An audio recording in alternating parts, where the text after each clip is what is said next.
yesterday we talked about infection, and so we went over the 6 things that it takes to get infection. So what are the 6 things it takes for somebody to get an infection? That has to occur. Germs. Yeah, there has to be a germ, a pathogen. Carrier. The infectious agent. A host. That's the germ. And the portal exit. Is that one? Yeah. There has to be a way for it to exit. There has to be a way for it to exit the host. Direct contact. That's one of the example. Air. Oh, Air is another example. You have to have the transmission, right? It has to move. the portal The germ has entry to move from one person to another. and the subspectral host. That's what these say. Yes. And then you have to have a portal of entry into the next person. So it has to. So let's say shake somebody's hand and they wipe their nose. Okay. So them wiping their nose was their portal of exit. Them shaking my hand was the transmission, right? It moved from them to me. And then me wiping my nose would be a portal of entry. So I'm taking it back in. And then the last thing is a susceptible host. So if I'm the one exposed to the germs, then I have to, my body has to be at least a little bit, either maybe I haven't been exposed to that germ before so I get sick, or maybe my immune system's already down because I'm fighting off some other sickness or whatever reason it could be. Make sense? So those are the 6 things you have to have in order for an infection to occur. It has to start with the bug or germ, whatever you call it. Not literally a bug, but. Okay, so where did we stop? We talked about the 6 things. I know that. We talked about susceptible host. Yes. I think we're on this page with the football person. Okay. Says organisms with strong immune systems are better able to fend off pathogens. So what that means is me and you, okay, probably are more likely to be able to not get sick than like an elderly person, for example. Okay, now somebody who has a chronic disease, like asthma, might not be as able, like, whereas somebody coughs on me, I may not get sick. My body may be able to fight it off. But somebody who has asthma may not be as likely to fight that off because your respiratory system's already weakened some just from that because it's a chronic disease. You don't get rid of it. You have moments where it's worse than others, but you always have it. My sister, she has it, but she grew out of it. Yeah, a lot of people do kind of grow out of it, but it's still something, at least when you're younger, Yeah. it's always there. But my husband had it when he was younger, but he had problems with it a long time. So, but those are some examples. Who else has weakened immune systems?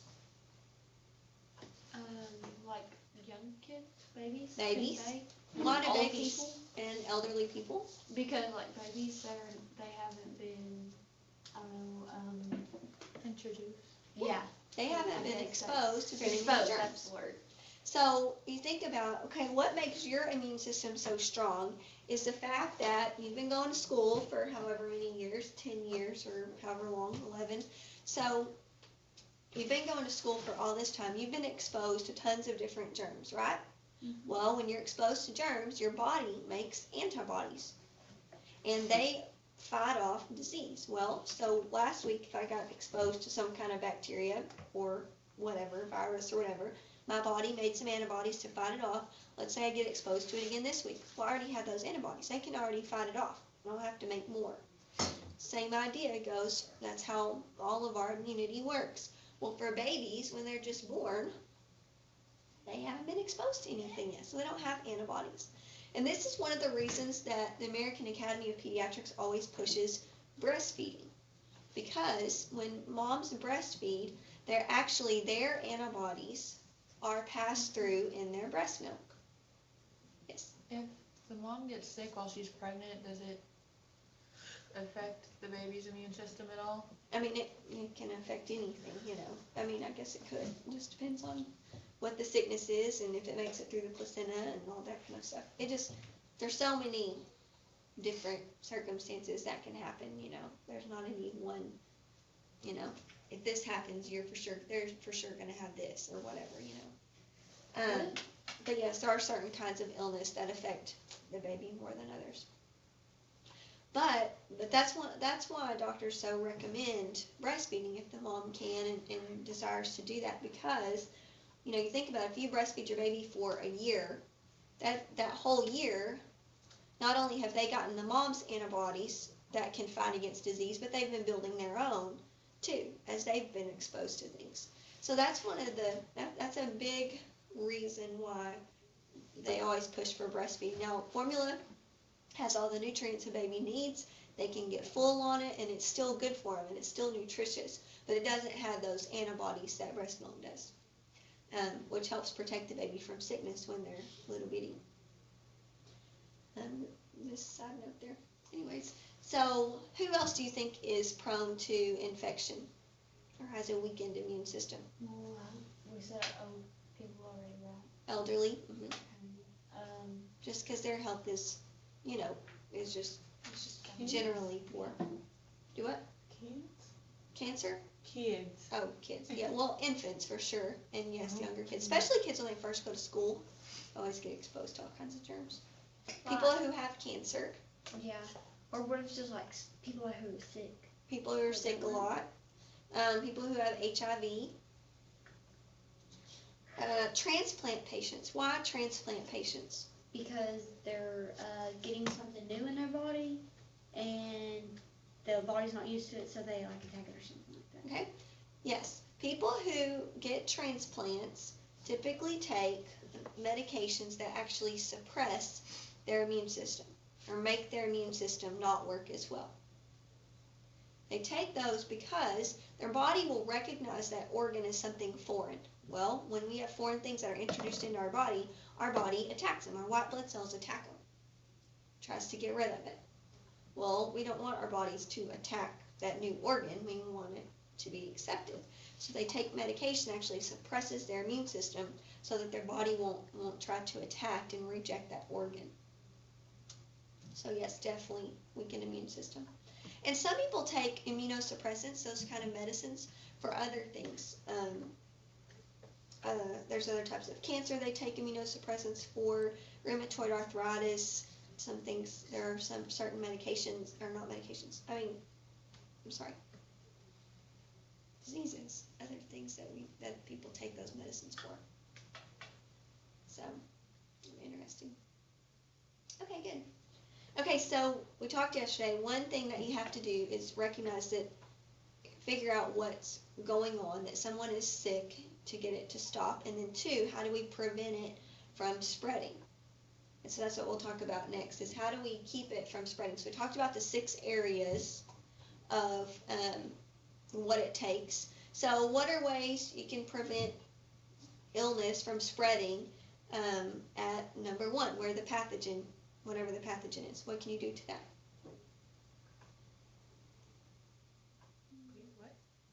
Okay, and I didn't explain that very well.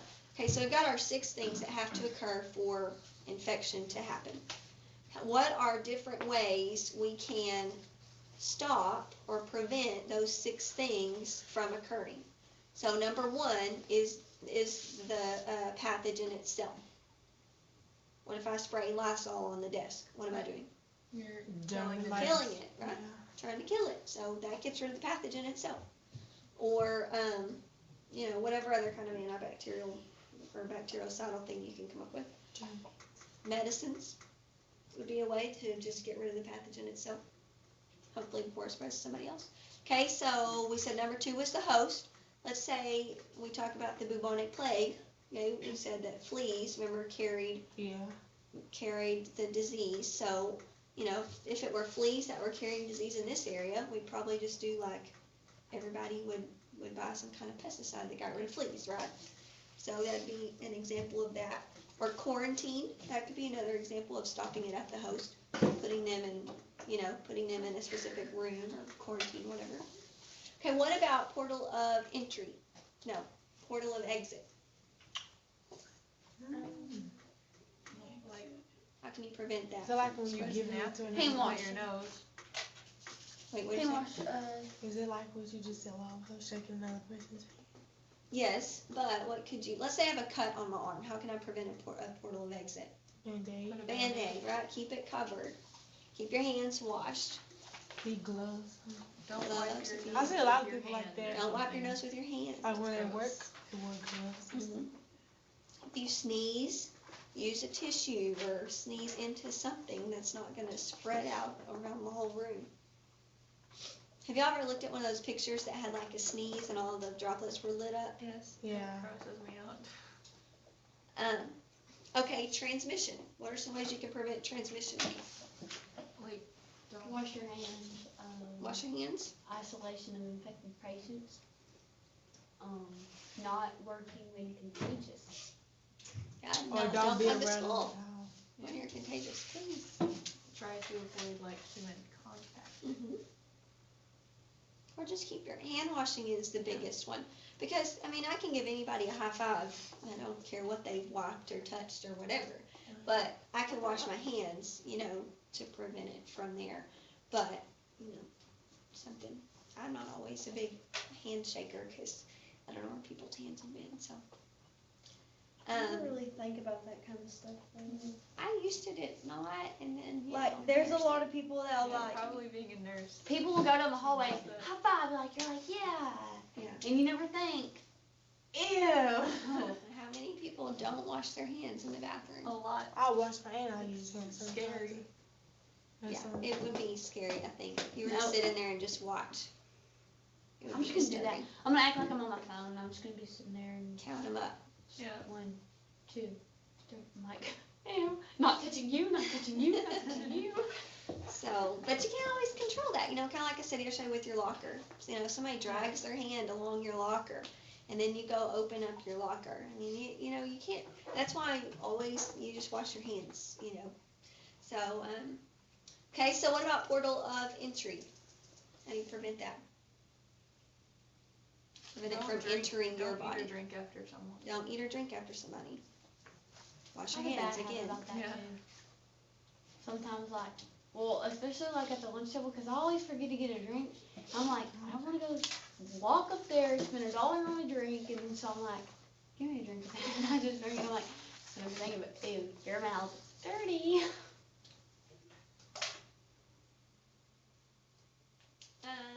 Gloves is a good way. Like if I'm a nurse, I'm gonna wear gloves so that I don't get something that somebody else has. Any of that kind of thing. And then last is a susceptible host, and it's really more of just recognizing who is a susceptible host. You're gonna have in healthcare, you're gonna have some patients who are more likely to get infection or get a disease than others, and it's important to recognize who is at the most risk for that. So that's all part of it. Let's make sure I covered everything in here. Asepsis and hygiene. How do you think hygiene helps to prevent disease?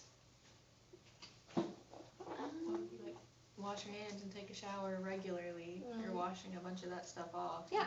It's not gonna get in you. Definitely. Sets you up to not be a susceptible host, right? Or spread it to other people. We're going to talk about standard precautions later. I just licked my finger. Gross. We talked about those.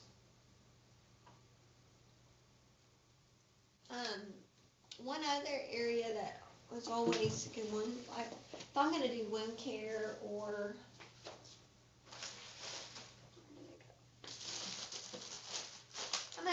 let's say I'm going to do some wound care and I'm going to have to spray somebody's wound with water. Okay, that's pretty typical. Irrigation is what it's called. I'm not just going to go in there and, I think I'll spray this down, because what's going to happen? It's gonna get in your It's going to face. splash back on me. So a lot of times you wear masks like this. This is just a I've regular never seen that. respiratory mask, but it has a shield on it so that, Cover your eyes. and yeah, stuff. it won't spray me in the eyes. And there's different type of masks for that. We actually, if somebody has, there's certain types of illnesses, like tuberculosis, for example, where this kind of mask won't actually This kind of mask won't actually protect you from like tuberculosis or anything that's airborne. This is only for things that are either contact precautions or like if you were to touch something or like that water, like if you sprayed that wound and got something on you, it would protect you from that. But diseases like tuberculosis that are actually airborne, you have to have a really special type of mask, and this is one example.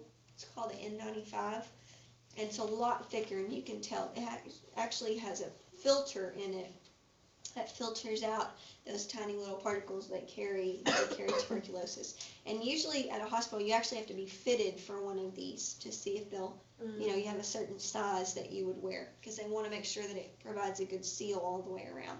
We had to wear those in Johnson. Oh, y'all did. Y'all can kind of know the difference in those. So, so different types of diseases or illnesses require different types of protective equipment. Oh, those sound like this. Those are really different. Okay.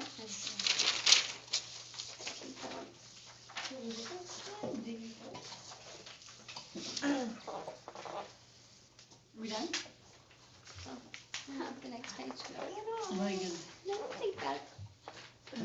Not quite. Okay, so signs and symptoms of infection. What do you guys already know are signs and symptoms of infection? When you cough or something. I understand. Well, upper respiratory infection. I guess bruising. I don't know. Okay, good. Bruising is one of them. So, let's say you get a cut on your arm. Or you get a bump on your arm. What tells you that it's infected? Like it's there for one. It gets inflamed. Okay, it gets inflamed. What color would it turn? White. Could be white, could be red or purple. I have a bruise right now. Oh, Well, that doesn't mean infected. I think it's infected. Purple, Infected bruise. I mean, you can get infected bruise. Really? Yeah, you can get a hematoma or something inside. That's usually what bruise could be. And then it can get infected, I guess, with an abscess or something. Don't want it to happen. What else? What am I if I get a cut on my arm, what am I looking for to know if it's infected? A lot of bleeding. It'd be like something Maybe bleeding, nasty, yeah, like pus, drainage, pus over it and all that nasty stuff. If redness. it's taking, if it's not closing. Irritated. Okay, if it's not closing, that's a good one. That's called approximation, the term for that. What'd you say? It's real irritated. It's really irritated or it hurts really bad. It's Yeah. really tender, usually.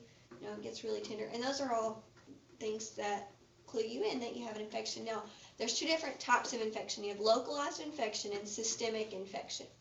Localized is where it's basically contained in one area. So if I cut my arm and that turns red or it starts draining or it's hurting really, really bad, and I mean hurting worse than it seems like it should, those are all signs of localized infection. Sometimes it'll start getting little streaks. If it starts getting streaks, like red marks that come away from it, you probably need to go get antibiotics. You probably need more than just like Neosporin. But those are all signs of that localized infection, that you've got something going on there.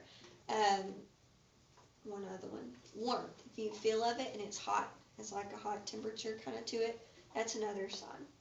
And a lot of times that's a good way to tell if something is really infected or if it's just like it's just irritated and has blood behind it. Like a few weeks ago, my grandmother had a cancer on her nose removed, and they did a skin graft. So they actually took a little square of skin from down here, and they attached it to her nose because it was a pretty large area that she had to have removed. And so they attached it to her nose, and it's grown. I mean, it actually looks really good now. Much better than I thought it was going to. So what happened was, They had to remove half of your grandmother's nose. well, yeah, a big chunk of it. So you could see all that stuff in there? Well, not all the way. It wasn't like a hole all the way through, but it was most of the skin itself. I mean, there wasn't any, And then They did have to take part of it and sew it, like they had to take a chunk of it out and sew all that back together. But so they took a so they piece did that, of- and then they took a piece of skin, like a square piece of Is that skin, gonna right go over back her right here? collarbone, right there. Is it gonna grow back or it's just kind of? And they took that, and then they put it on there on her nose. so that it would, it's pretty cool actually. And they had to like sew a sponge to it and all this kind of weird dressings. It was really strange. But anyways, I forgot where I was going with that. Oh yeah, well my grandmother takes blood thinners. And so what happened was she couldn't get off her blood thinners because she has high blood pressure, and so she has a risk for a stroke, so she has to keep all that. She hasn't had a stroke, but she is at a high risk for one because of her blood pressure. I have a grandmother like And so, anyway, so what happened was, because she had that blood thinner, it made that area bleed really bad. It didn't bleed, though, on the outside. It bled all on the inside. So it swelled up, really big. It swelled up really big, and then it was just dark. It was really red, but it was really like a reddish kind of purple color. Yeah. And it was really soft. And when you looked at it, it looked infected because it was so red. But when I touched it, it wasn't warm. It was just like, it wasn't cold, but it was like the normal skin temperature. And so I didn't really think it was infected, and it wasn't, it was all tender, but it wasn't any more tender than normal. And so I said, I think that it's called a hematoma. Yeah. Hemato means Liver and blood, and oma, you remember what that means? No. Tumor or mass. Yeah. Just be mass. So a hematoma is just a mass of blood. It's like a little pocket of blood. If you've ever gotten a blood blister, ever gotten a blood blister? Yeah. That's a hematoma. Same idea, but this was all under here. So yeah, and it all clots in that one area because it's all blood stuck together. Blood clots can kill you though. Well, they can if they get in the wrong place. They can. What about your legs? Yes, they can. They can. They can cause strokes too in your legs. Oh man. But how does it cause a stroke? Because it can move from your leg up to your brain. Oh, okay. So when clots move to the brain or the heart, that's when they cause either strokes or heart attacks. Yeah. But if they just have a clot in your leg, it's called a DVT, a deep vein thrombosis, and they can give you medicine usually to get rid of it if you get it in time, But anyway, so I said, I think it's just blood back there because it wasn't. So we kept watching it, and it was fine. Well, the next week she went to the doctor, and he pulled her bandage off, and it pulled that clot out. And then it just like bled everywhere, and that's exactly what it was. It was just a big blood clot. And that's what I thought it was. But that clued me in that it was an infection because it wasn't warm. And it just didn't. Infections to me always just look angry. I know that sounds silly, but they just look mad, like swelled up mad, And it just didn't look like that. It just didn't. It was red and it was swollen, but it wasn't warm. And it just didn't look. It was just a different kind of, you just learn after you've seen, A lot of them. But those are all signs of local infection. So systemic infection, the other kind of infection, is like widespread. So you get fever. So if you've got a sore on your arm or a cut on your arm, and then all of a sudden you get fever, that clues you in that infection is more than just on your arm now. It's probably gotten into your bloodstream, and you need antibiotics soon. So. Happened to me. My foot thing. Oh yeah. Yeah. Because of surgery. Did you have surgery? Yeah, I had surgery and then On what? on my foot, and then either the screw that they put in, either that had staph on it, or there was already staph in my foot, but it, got, Deeper out in because they there? had to screw it in, so it got infected, but we didn't know it was infected. We thought it was just swelling, so we tried like putting it up, and that didn't work, and the scar bust open. Oh yeah. So, well, by the looks of it, we were definitely, there was obviously something not right about that, and the fact that, the scar busted open, that doesn't usually happen, but we went to the hospital, and then I was there for 10 days because I had to be on a bunch of antibiotics, because, it had been there for a while, but we just didn't know it was there, and it was very, and I was like, and then I had to go to my grandma's because I had to be in a wheelchair because I couldn't put pressure on my foot because they had to fix something with the screw because, they couldn't just, Can't leave it in there. yeah. So I had to stay there for, I don't know how long, but it was a lot. Staph is not a fun thing to get. Oh, it's not. But those are signs that it's more than just infection at the area. Got fever. Do you know what malaise is? Malaise is the same as fatigue. It's like you're really tired, you just want to lay down. When Don't you get feel stabbed? No. I'm talking about systemic infection. Oh, Well, okay. you could with staph feel that way too, because a lot of times it turns into systemic. But the systemic infections, you have fever, malaise, where like I said, just fatigue, feel tired, want to lay down. You know how you feel when you have fever. Decreased appetite, and swollen lymph nodes is another sign. Now, if I have a sore on my arm, I probably am going to get some swollen lymph nodes, like on that arm. But if I start getting them in other places, it's spreading. So I want to make sure I get seen. And the thing with infections like that, especially once they get systemic, your body just can't really fight them off without antibiotics. I mean, it can, but it takes a lot of time, and it can do some damage in the meantime. Nosocomial infections is the next slide. I'm on page 6, by the way. Nosocomial infections. So nosocomial infections, you've probably never heard this term before, but nosocomial means that you get it in the hospital. Maybe you get it in surgery, or you're just a patient at the hospital, but it's not what you went into the hospital for. It's like you catch it while you're there. Add on to it when you're there. Yeah, it's like I go in to have a knee replacement, and 2 days later, I end up with staph infection in my knee, or some other kind of infection in my knee. That's a nosocomial infection, because I got it at the hospital.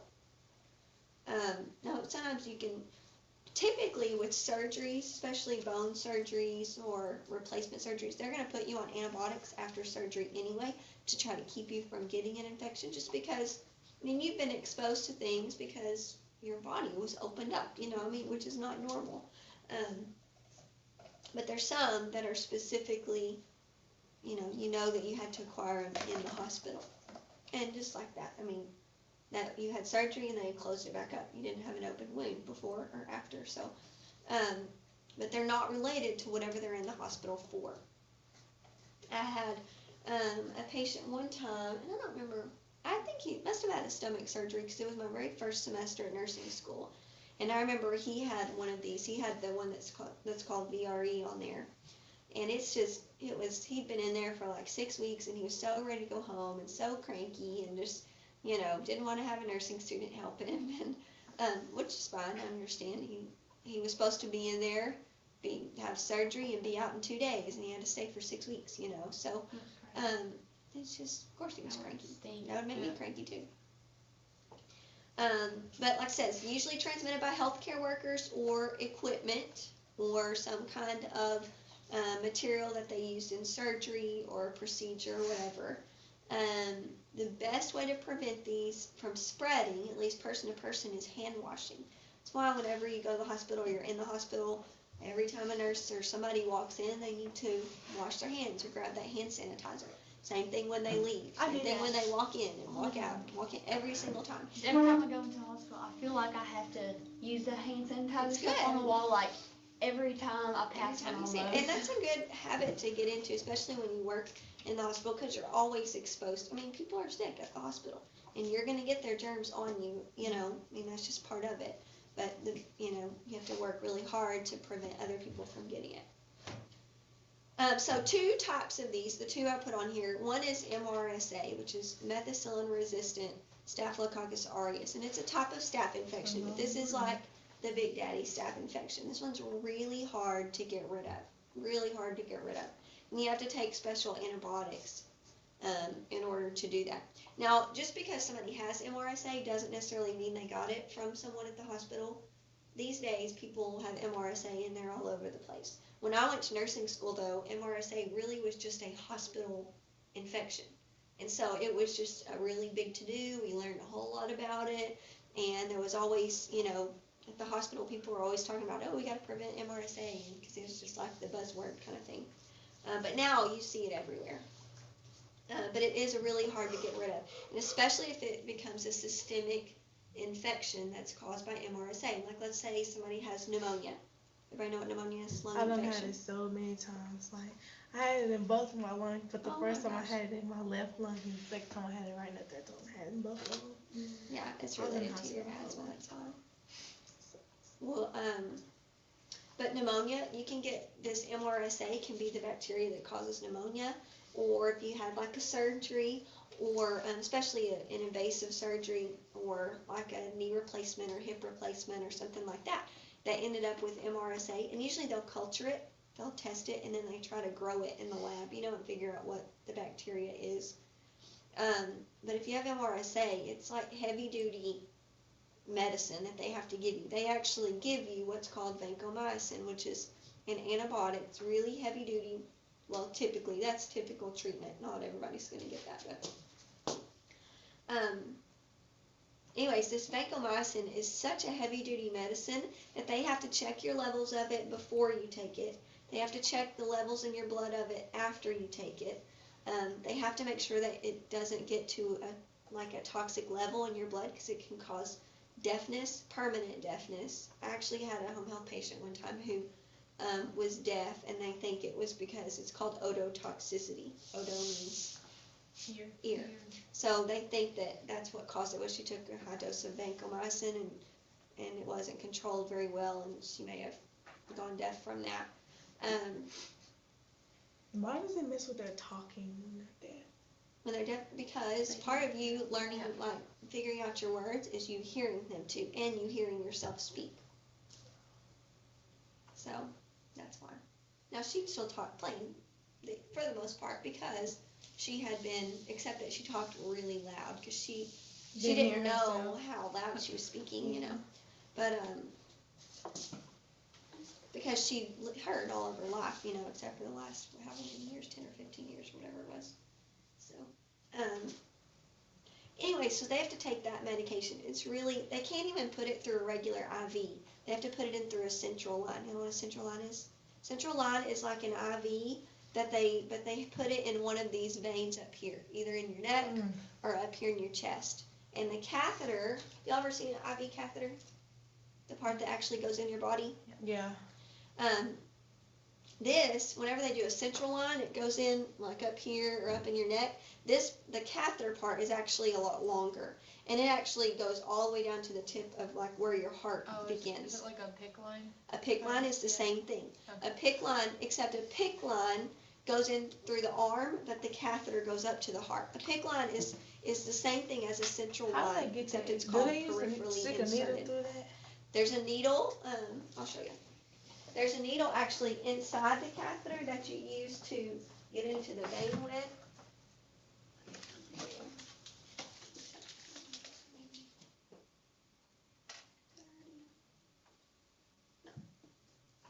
See, whenever you start an IV, and it comes out just like this, so they find your blood vessel, and then they push once they get the needle in to where they want it to go, then they push this forward, and it clicks. I'm not going to click it so I can reuse it. And then this stays in. The needle comes out. They don't actually leave the needle in when you have an IV. Yeah, because when I take it out, I was looking at it, I just be like, wondering, how did I get that in my arm? Yeah, but it's got the needle, see, that goes, oops. They're not really made to be put back together. Can't really see it there.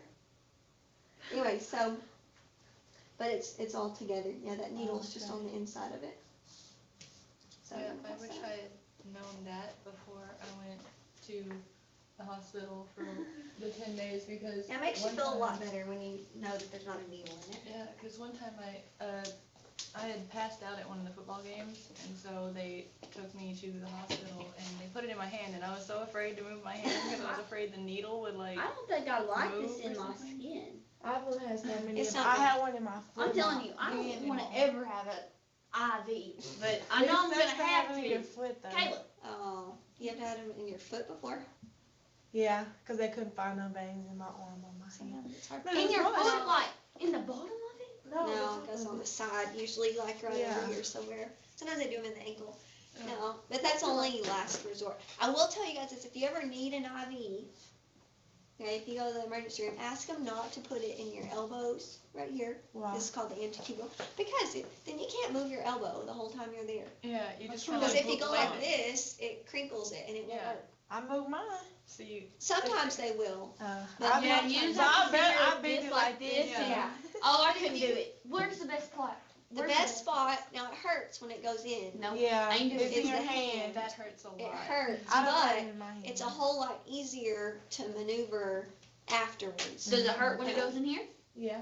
not as bad as your hand. Well, Well, when I'm they just, fix it, I'm But gonna have to then keep you my have to elbow keep your still. arms straight. I don't care. Now when I I had hate mine, like when I had mine with Hannah, I had to have a couple with her. I had them put it in my wrist because I didn't want it in my hand, but I didn't want it in my elbow for sure. I really didn't have So a I had them choice. do it in my wrist, like right here, and that way it was kind of flat, and I could still hold her, and it didn't bother me, you know. Yeah. So, Oh yeah, that's smart. I want to be able to hold my baby. I know. See if you have it up here. I'm like, Typically, in Hi. labor and delivery, they're not going to start them up here anyway, because they're going to know Yeah, you want to how hold your to baby. Yeah. But just for future reference, So if you ever does have to have one, tell them how you bad want does it hurt over here? it. I don't think it hurts as bad there as it does in your wrist. When I do Just mine, I sometimes they can usually start don't them in your ask. forearm. They too. just start. I'm gonna ask them to put it in I the know. wrist thing. I just be like, I hate when they give me out. And then they put it like it don't hurt when they put it in, but when they start shooting medicine, that hurts really bad. See, that's the thing. Like, I don't I don't care think about the the medicine needles hurts. And it sticking, be all but when cold the in my medicine arm, starts like, coming and moving through my veins, I'm like,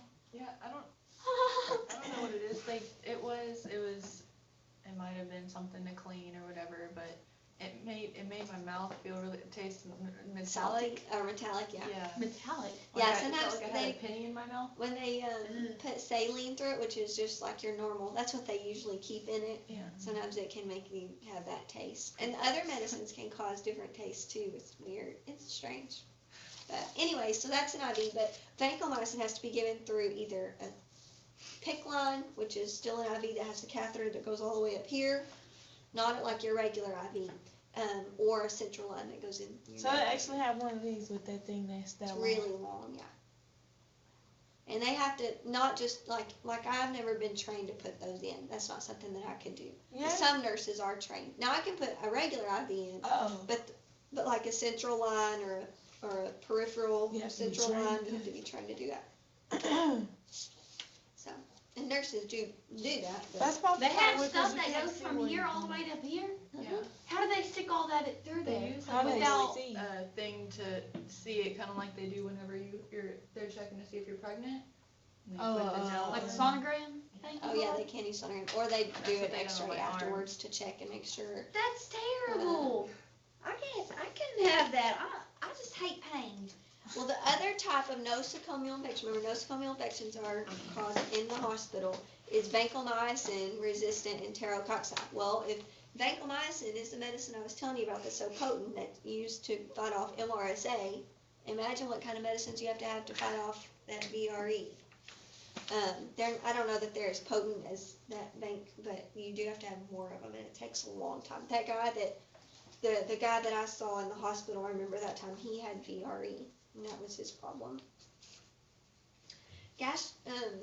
A lot of stomach surgeries end up with infection. Why do you think that is? Because it's in their immune, like it's close to them, or in their, I don't know. Why do you think? What's in your belly? Intestines. Your intestines. What do your intestines carry? Your immune, I don't know. In your waist. Your waste. So if they nick your bowel, okay, The germs. yeah, you got germs everywhere. So they usually do antibiotics with, and I'm not saying that they usually occur, but I would, and I haven't done my research on this, but my guess would that there would be a higher rate of infection with like gastric surgeries, top surgeries, versus some other surgeries. I don't know that to be true, but okay. Anyways, I got way off topic. Asepsis, still on page 6. Says without disease-producing microorganisms. So these are practice. Says practice used to free areas of pathogens. So you have 2 types of asepsis. Remember, asepsis just means not infected or without those disease-causing pathogens. Medical asepsis is like your normal, clean dressing. Like, let's say you come up to me and you're like, oh, I cut my arm, I need a Band-Aid. I'm going to go wash my hands. I'm going to put on gloves. Teachers and students, pardon this interruption. I have a quick announcement. The band booster meeting for tonight has been canceled. There will be no band booster meeting tonight. Anyways, I'm going to put my gloves, I'm going to wash my hands, put my gloves on. I'm going to get a clean Band-Aid that's still in the package, right? I'm not going to pick one up on that's stuck to the ground and put it on your arm, okay? I'm going to use a new clean one, put it on there, and then that's clean technique. I've washed my hands, I put on clean gloves, and I mean clean gloves like those kind of gloves back there that are in the box. I'm not talking about sterile gloves that come individually packaged and stuff. That's clean technique. That's like your normal, you do wound care, you use clean technique, keep everything clean and whatever. It just reduces the number of microorganisms. It doesn't get completely rid of every germ. It just reduces them. Same thing with washing your hands. You're never going to get rid of every single germ on your hands, probably. Okay? You're just going to get rid of what you can. Examples of medical asepsis are the clean technique or hand washing, said wearing gloves, protective equipment like your masks and so forth. Now, surgical asepsis is like when somebody goes in to do surgery and they're sterile. You want everything to be sterile. And what that means is that there's absolutely no microorganisms. Not good ones, not bad ones, none. Do y'all know how they get things to be sterilized? So cold. Alcohol for it. There's a machine called an autoclave. And this is a kind of, if you've ever been to a dentist's office or like a lab or anywhere like that, you might have seen them. But usually they'll have them sitting somewhere and it's like a stainless steel looking microwave type machine. Yeah. And it has like a circle window on it. Anyways, it actually uses, I think it uses heat and pressure to sterilize items. And they'll sterilize them to the point that there's absolutely no germs whatsoever. That's good. Now that's what people like in doctors' offices use and things like that to get, to sterilize. I don't know how factories work and who actually put all the tools together. I don't pretend like I know how all that works. But sterile means there's absolutely none. So y'all remember from did we watch any of Gifted Hands? Yeah, Maybe. we watched like a little bit. Maybe Just like from the beginning, I think, is whenever he was like washing his hands, and scrubbed them forever and ever, and then he put on one pair of gloves, and then he put another pair of gloves on. Yeah. Right, and he held his hands up here. They say that once you've, if What? you're, Tip hi. they say that, she can wait. I've got the recording going. She can wait a minute. So, anyways, they say that your hands, if you let them drop lower than your waist, they're not considered sterile anymore. Not that they're actually sterile, but if you drop your gloves or anything below the point of your waist, it's not sterile. Wow, that's the tail. We'll start there tomorrow.